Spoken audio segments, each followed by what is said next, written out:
Okay, bye-bye. Good morning, everyone. Before we go through these main topics, let's check it out, the short clip about mobile phone and Wi-Fi development in this following era. Reaching 4.6 billion at the end of 2009, the number of cell phone subscriptions across the world hit 5 billion in 2010, and the number will still grow, according to International Telecommunication Union. Welcome back again with me, Richy, in our weekly beloved program, Singapore Discovery Channel. After we watched a short clip video before, now we are ready to go to our exclusive weekly series about how the amount of electromagnetic that emitted from mobile phones and Wi-Fi affects our human health. While some mobile phones and Wi-Fi industry says that the emission is safe, but some people claim that the signal make them sick.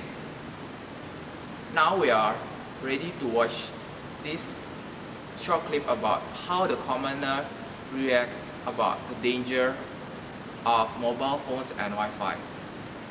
Hi, how do you think the usage of Wi-Fi and handphone can affect human health, and why?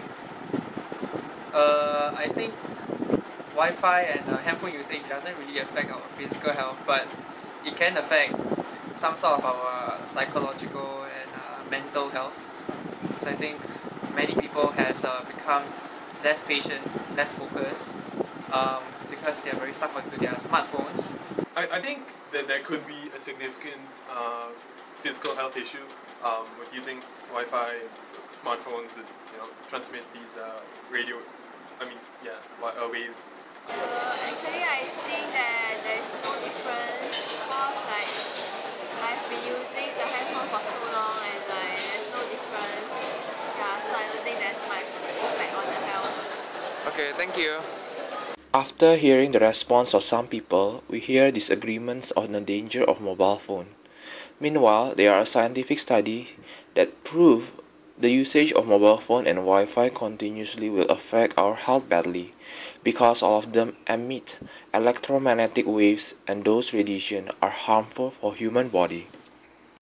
Exposure to electromagnetic fields is not a new phenomenon. However, during 20th century, environmental exposure to man-made electromagnetic fields has been steadily increasing as growing electrical demand, ever-advancing technologies, and changes in social behavior have created more and more artificial sources. Everyone is exposed to a complex mix of weak electric and magnetic fields, both at home and at work, from the generation and transmission of electricity, domestic appliance and industrial equipment to telecommunication and broadcasting.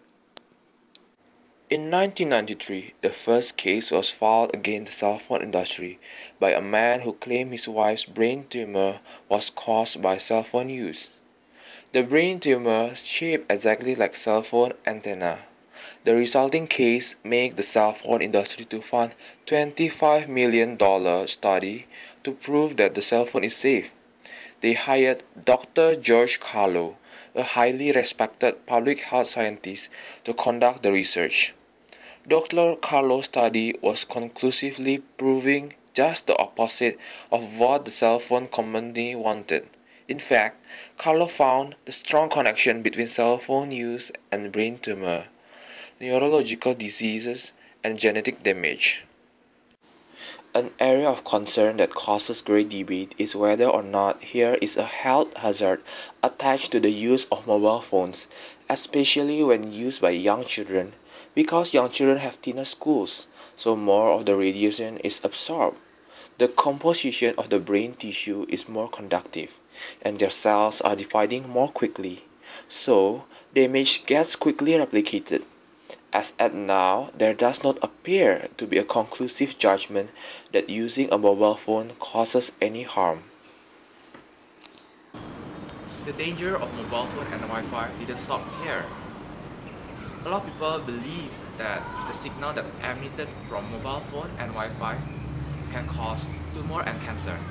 Dr. Ali, an expert in tumor and cancer, is studying the causal relationship between the signal that emitted from mobile phone and Wi-Fi and tumor and cancer on humans.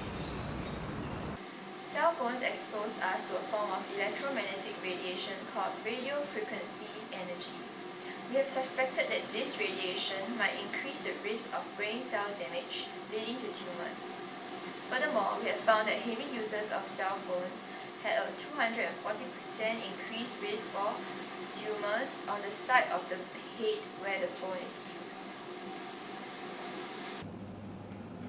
After we heard the danger of Wi-Fi and mobile phone to our health, it's all up to you, the people, to decide whether to reduce the usage of mobile phone and Wi-Fi and protect the next generation about the harm of the mobile phone and Wi-Fi. And hopefully we can find a technology in the future to reduce the radiation harm of the signal to the human.